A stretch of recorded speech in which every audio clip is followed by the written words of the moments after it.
A da li je ponekad teško detektovati mesto gde se neka osoba nalazi?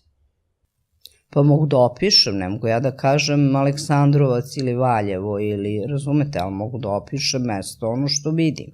Jer ja sam ipak orijentalni beli mag koji radi, postoje 1000 rituala koji se rade za razne stvari i zapise, amajlije. Ja uglavnom rešavam probleme i pomažem,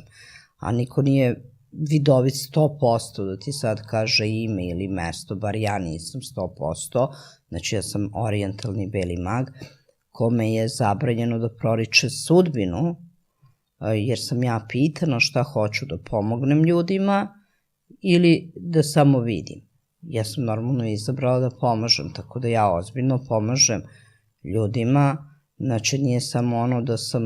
naučena da nešto radim, jednostavno sam rođena sa tim sposobnostima, to mi je u genima, to mi je u krvi, znači s kolena na koleno unazad 200-300 godina uvek postojala žena koja se bavila tim stvarima u našoj familiji, da ne kažem porodici, i ja sam to nasledila i ja to radim.